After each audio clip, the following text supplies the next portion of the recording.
नमस्कार दोस्तों, स्वागत है आपका हमारे चैनल पर। आज हम बात करेंगे राधा अष्टमी व्रत कथा की। राधा अष्टमी भाद्रपद मास के शुक्ल पक्ष की अष्टमी तिथि को मनाई जाती है, जो राधा रानी के जन्मदिन के रूप में जानी जाती है। इस दिन भक्त राधा कृष्ण की भक्ति में लीन होकर व्रत रखते हैं, पूजा अर्चना करते हैं और कथा सुनते हैं। यह व्रत सुख, समृद्धि, प्रेम और भक्ति की प्राप्ति कराता है। बहुत समय पहले वृंदावन के निकट एक छोटे से गांव में यमुना नदी के तट पर एक गरीब विधवा महिला रहती थी। उसका नाम था सुशीला। सुशीला की उम्र लगभग 40 वर्ष की थी और उसके दो छोटे बच्चे थे। एक बेटा नाम रमेश जो 10 साल का था और एक बेटी नाम ललिता जो 8 साल की। सुशीला का पति कुछ साल पहले एक बीमारी से चल बसा था और तब से वह गांव में दूसरों के घरों में काम करके अपना और बच्चों का पेट पालती थी। लेकिन उसकी सबसे बड़ी संपत्ति थी उसकी भक्ति। हर शाम वह यमुना तट पर जाकर राधा कृष्ण के भजन गाती और मन ही मन राधा रानी से प्रार्थना करती कि उसके जीवन में थोड़ा सुख आ जाए। एक दिन गांव में एक महान संत आए जिनका नाम था नारायण दास। वे वृंदावन से घूमते हुए आए थे और राधा कृष्ण की लीला का गुणगान करते थे। गांववासी उनके सत्संग में इकट्ठा हुए। संत ने कहा, भक्तों, भाद्रपद शुक्ल अष्टमी को राधा अष्टमी का पर्व आता है। यह राधा रानी के जन्म का दिन है।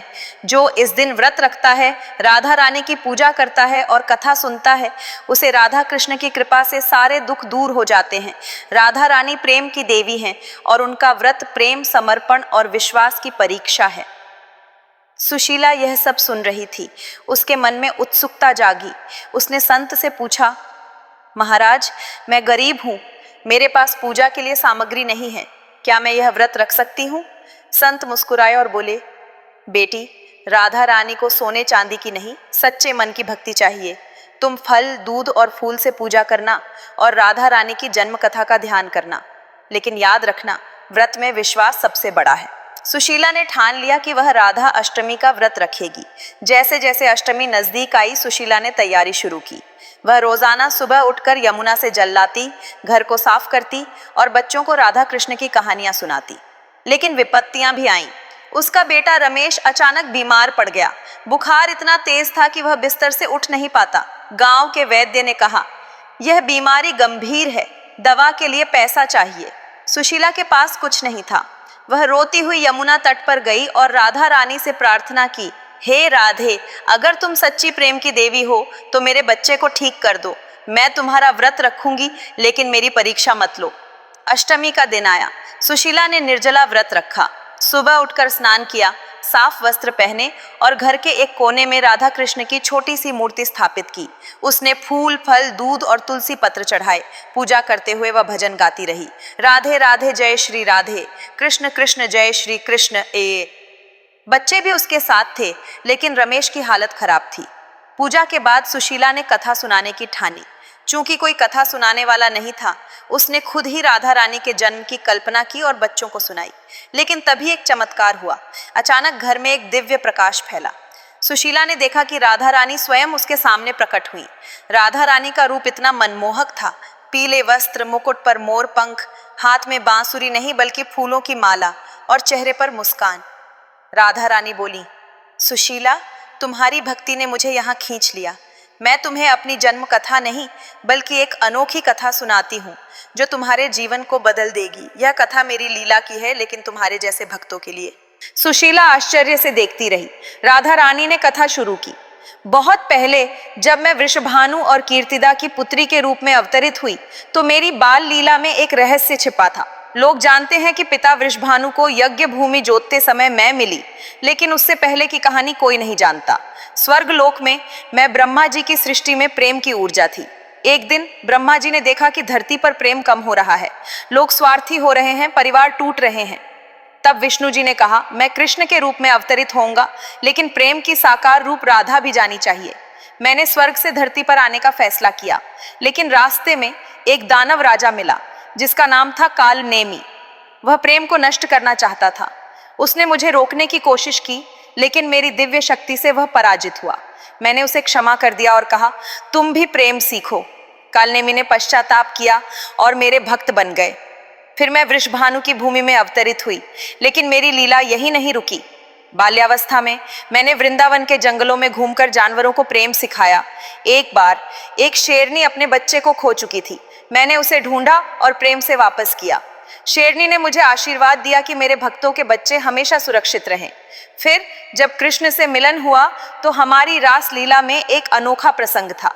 एक रात गोपियां मेरे पास आईं और बोली, राधे, कृष्ण हमें छोड़कर चले गए हैं।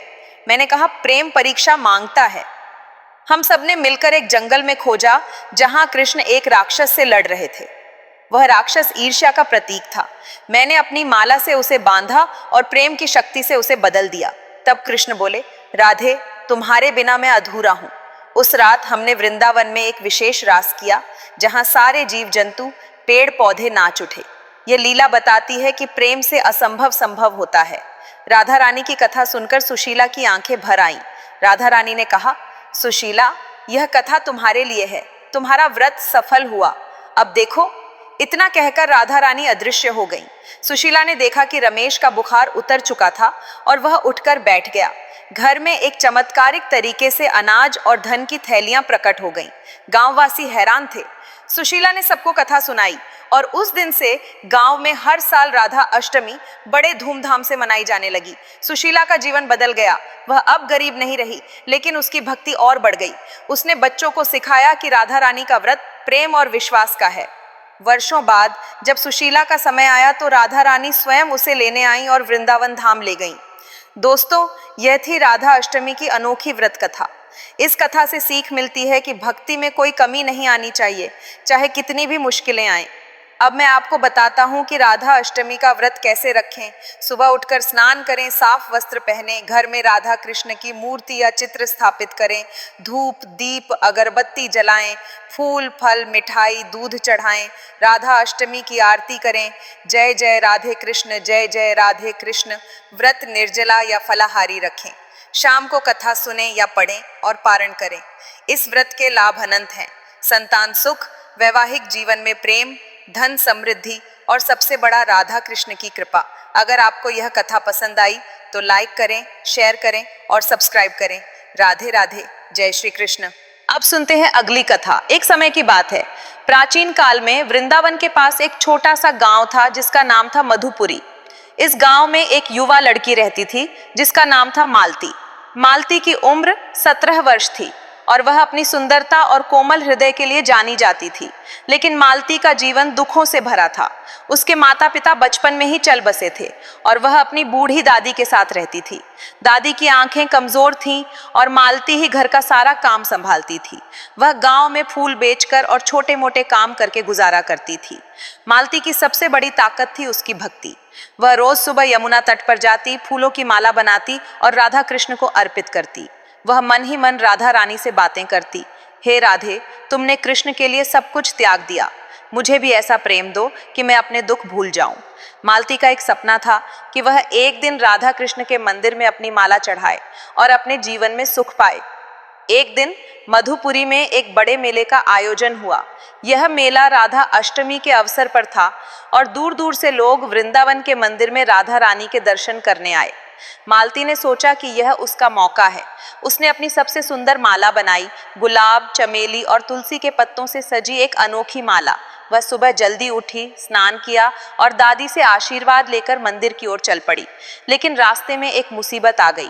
रास्ते में एक गहरी नदी थी जिसे पार करना जरूरी था।